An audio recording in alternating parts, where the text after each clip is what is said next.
बिस्मिल्लाहिर्रहमानिर्रहीम। इय्याका नअबुदु व इय्याका नस्तईन इहदिनस सिरातल मुस्तकीम। अस्सलाम वालेकुम नाज़रीन, मैं जावेद इकबाल। हजूर नबी करीम सल्लल्लाहु अलैहि वसल्लम और उनकी आल औलाद पर करोड़ों दरूद। नाज़रीन, इस वक्त मिडल ईस्ट में इंतहाई सूरत हाल खौफनाक और ख़तरनाक हो गई है। खबर यह है कि अरब आपस में लड़ पड़े हैं और एक दूसरे पर हमले शुरू कर दिए हैं।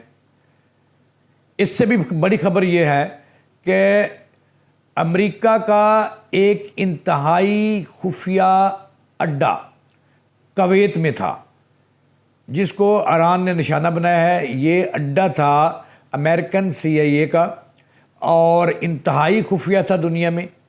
यहाँ से ये पूरा ऑपरेशन वॉच किया जा रहा था, मॉनिटर किया जा रहा था। CIA अमेरिकन पूरा जाल बिछाया हुआ था और यहाँ बताया जा रहा है कि 50 के करीब अमेरिकन CIA के ऑफिशियल ऑफिसर्स अहलकार मौजूद थे। और इंटरनेशनल मीडिया ये दावा कर रहा है कि ईरान ने इस अड्डे को निशाना बनाया है, मिसाइल मारे हैं और वहाँ जो अमेरिकन CIA के लोग थे उनमें बड़ी तादाद में जलकर राख हो गए हैं। नाज़रीन, इस वक्त सूरत हाल इंतहाई कशीदा है और पूरा अरब, ईरान, अमेरिका, इसराइल की जो जंग शुरू हुई थी उसकी लपेट में आ गया है। इसराइल बगलें बजा रहा है एक तरफ बहकर और अमेरिका कभी कभार जो है वो शुगलन बमबारी कर देता है।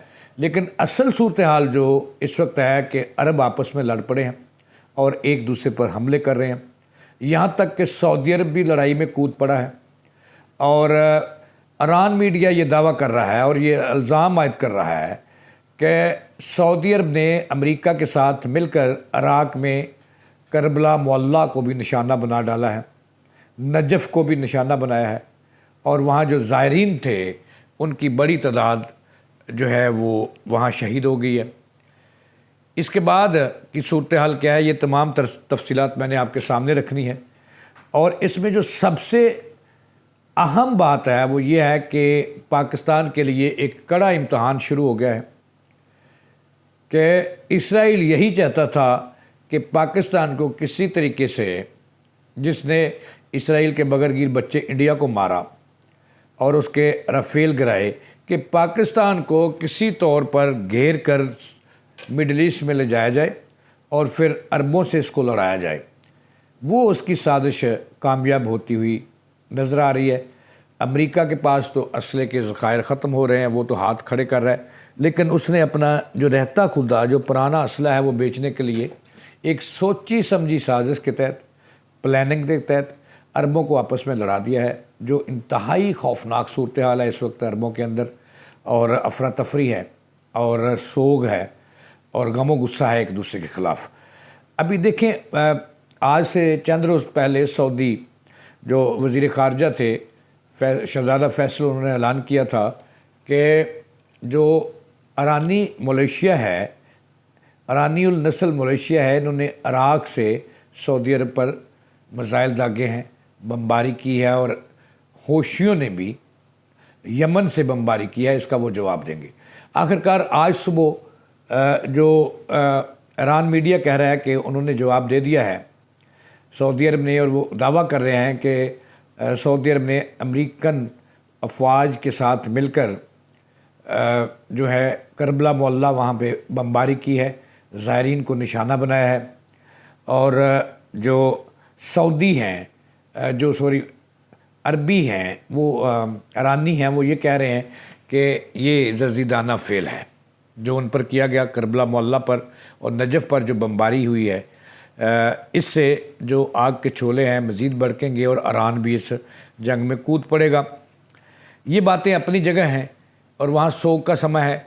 और दूसरी तरफ जो मैंने आपको अहम बात बतानी है वो ये है कि कुवैत और बहरीन ने ईरान पर हमले कर दिए हैं शुरू। और जनाब वाला बहरीन और कुवैत से जो ख़बरें आ रही हैं वो ये हैं कि इस वक्त ये दोनों मुल्क मिलकर जो है ईरानी जो मलेशिया है उसके नाम पर उन्होंने जो है वो ईरान पर बमबारी कर दिया है। चाहे वो मिसाइल फेंके हैं, चाहे वो ड्रोन्स मारे हैं, लेकिन एक जो इस वक्त सूरत हाल है इंतहाई कशीदा है, और कफ़ियत यही है कि अरबों को इसराइल ने एक सोचे समझे मंसूबे के तहत अमेरिका से मिलकर यही वो चाह रहे थे कि ये आपस में लड़ जाएँ, कमज़ोर हो जाएँ और हम फिर इनके हाथ अपना असला बेचें, अरबों डॉलर कमाएं। वही वक्त आ गया है कि आज जो अरब हैं ये आपस में लड़ रहे हैं और एक की जान की दुश्मन बन गए हैं। कोई मलेशिया के नाम पर लड़ रहा है, कोई हौसियों के नाम पर लड़ रहा है, और कोई अपनी मजहबी इबादत गाहों के नाम पर लड़ रहा है।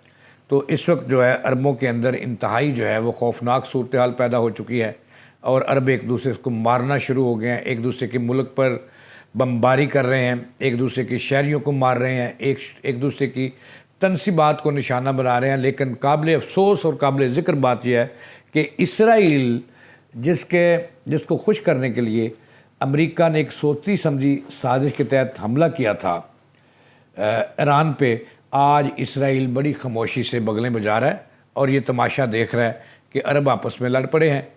लेकिन इन सूरत हाल में चूँकि पाकिस्तान जो है, देखिए ना कि जो बहरीन और कवैत हैं, इन्होंने मुश्तरका हमला अभी थोड़ी देर पहले किया है ईरान पर, और उनका दावा है कि उन्होंने तो जो मलेशियन थे, जो मजहबी दहशतगर्द थे ईरान के अंदर, उनके ठिकानों को निशाना बनाया है। जबकि दूसरी तरफ सऊदीया भी यही कह रहा है कि उन्होंने चूँकि उनकी तनसीबात को ईरानी मलेशिया ने निशाना बनाया था इराक़ के अंदर से, लिहाजा उन्होंने किसी उस पर बमबारी नहीं की करबला मोहल्ला पर। लेकिन वहाँ पर जो ईरानी मलेशिया के जो हेडक्वार्टर थे, जो उनकी रहायशगाहें थीं, जो उनके ठिकाने थे, उनको निशाना बनाया है और उनको एक सबक सिखाया है ताकि वो आइंदा जुर्त ना कर सकें।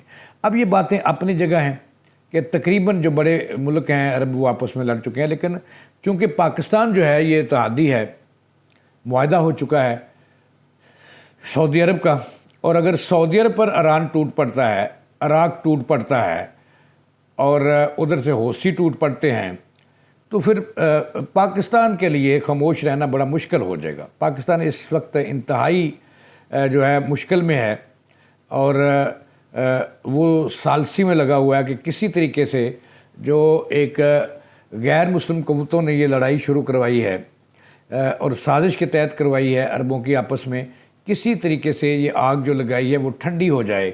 अगर ये आग ठंडी नहीं होती और वो तमाम लोग मिलकर, ईरान, इराक़, ये तमाम लोग जो मिलकर, कवैत, ये तमाम मुल्क मिलकर सऊदी अरब पर हमला आवर होते हैं, तो फिर पाकिस्तान की मुसल्लह अफ़वाज तो पहले ही सऊदी अरब में मौजूद है, उनके लिए एक कड़ा इम्तहान शुरू हो गया है और लोग सवाल उठाना शुरू हो गए हैं कि पाकिस्तान अब कहाँ खड़ा है। अगर ईरान नहीं बाज जाता, वो सीधा हो जाता है सऊदीया के साथ, तो फिर पाकिस्तान को मजबूरन सऊदी अरब का साथ देना होगा। अगर सऊदी अरब का पाकिस्तान साथ देता है, ईरान पर बमबारी करता है, तो देखें हमारे साथ जो है यही इसराइल चाहता है, यही इंडिया चाहता है, यही तालिबान चाहते हैं, तो फिर पाकिस्तान कहाँ स्टैंड करता है। पाकिस्तान पर एक कड़ा वक्त है, इस वक्त मुश्किल तरीन वक्त है फ़ैसला करने में। तो आने वाला वक्त जो है ये बताएगा कि पाकिस्तान ने किस तरफ जाना है और अरबों की आग जो आपस में लगी है ये किस तरह ठंडी करनी है। यहाँ ये भी मैं आपको बताऊँ, आखिरी बात ये है कि ईरान बाज नहीं आया। ईरान ने जिस तरह से जवाब अमेरिका दे रहा है कि एक तरफ वो सालसी और मुज़ाकरात और दूसरी तरफ हमले भी कर रहा है, तो आज से अभी से 2 घंटे पहले ईरान ने एक बड़ा हमला किया है कुवैत में। CIA, अमेरिकन CIA का बड़ा अड्डा खुफिया था जिसको किसी को नहीं पता था, कानों कान खबर नहीं थी कि यहाँ पे अमेरिकन CIA है जो मॉनिटर कर रही है इस ऑपरेशन को। तो उस अड्डे पर मिसाइल मारे हैं और उसको तबाह कर दिया है। और ये भी खबरें आ रही हैं कि इस CIA के अड्डे में 50 से ज़ायद जो हुनरमंद थे, ऑफिसर्स थे, एहलकार थे अमरीकी CIA के, वो मौजूद थे। और लोग इंटरनेशनल मीडिया ये कह रहा है कि उनमें 20 से ज़ायद जो है वो मारे जा चुके हैं। ये है वो खौफनाक सूरत हाल इस वक्त जो मैंने आप तक पहुँचाई। मुझे दें इजाज़त चलाने के बाद।